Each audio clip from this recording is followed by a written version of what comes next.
नई दिल्ली में बिजली पर मिलने वाली सब्सिडी, जिससे आपका बिल ज़ीरो भी आता था और काफ़ी ज़्यादा रियायत भी मिलती थी, उसको लेकर बड़ी खबर सामने आई है। दरअसल आम आदमी पार्टी की सरकार राजधानी दिल्ली में 200 यूनिट तक ज़ीरो बिल की घोषणा कर चुकी थी और अगर 400 यूनिट बिल आता था तो उसमें भी रियायत मिलती थी। वहीं आज राजधानी दिल्ली में दिल्ली सरकार के मंत्री आशीष सूद ने बड़ी घोषणा की है और बिजली में मिलने वाली सब्सिडी को लेकर एक बड़ा ऐलान किया है। बिजली में मिलने वाली सब्सिडी लेकर अब दिल्ली सरकार ने उसे 4 वर्गों में बांट दिया है, 4 भागों में डिवाइड कर दिया है। इन वर्गों में सबसे पहला जो वर्ग है, कैटेगरी है, वो दरअसल किसानों के लिए रखी गई है।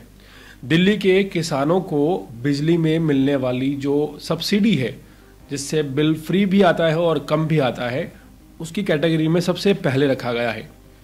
दूसरी कैटेगरी में 1984 के दंगा पीड़ित सिख लोगों को रखा गया है, उन्हें बिजली की सब्सिडी के बेनिफिट मिलेंगे। और तीसरी कैटेगरी में यहाँ पर उन वकीलों को रखा गया है जिनके चैम्बर्स दिल्ली बार एसोसिएशन और दिल्ली के अलग अलग कोर्ट्स में बने हुए हैं, उन्हें भी बिजली की सब्सिडी मिलेगी। वहीं अगर बात की जाए चौथी कैटेगरी की, तो चौथी कैटेगरी दरअसल उपभोक्ताओं की है। जो घरेलू उपभोक्ता हैं उन्हें भी दिल्ली में बिजली की सब्सिडी मिलती रहेगी। यानी कि कुल मिलाकर जिस तरह से पहले दिल्ली में मुफ्त बिजली मिल रही थी, वैसे ही मुफ्त बिजली मिलती रहेगी।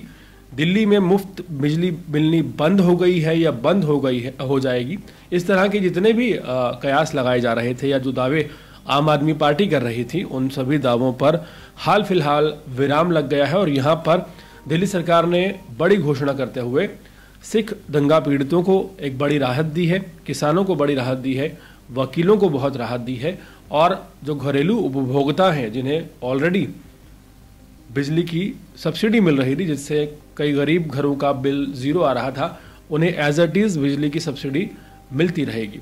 हाल फिलहाल उन सभी अटकलों पर दिल्ली के मंत्री आशीष सूद ने विराम लगा दिया है, जहां आम आदमी पार्टी ये दावा करती नजर आ रही थी कि अगर दिल्ली में बीजेपी की सरकार आएगी तो मुफ्त मिलने वाली सुविधाओं में से बिजली और पानी सबसे पहले बंद कर दिए जाएंगे।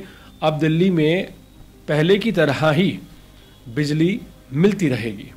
वहीं ऑटो रिक्शा को लेकर जो खबरें सामने आई थी कि ऑटो रिक्शा 15 तारीख से बंद हो जाएंगे, उस पर भी पंकज सिंह जो दिल्ली के मंत्री हैं, उन्होंने बयान दिया और ये साफ कर दिया कि ऑटो रिक्शा दिल्ली में बंद नहीं हो रहे हैं। हाल फिलहाल दिल्ली में बिजली की दरों पर मिलने वाली सब्सिडी को लेकर आप क्या कहना चाहते हैं, कमेंट सेक्शन में ज़रूर बताएं। और इसी तरह के अपडेट जुड़े रहने के लिए देखते रहें अर्पण न्यूज़।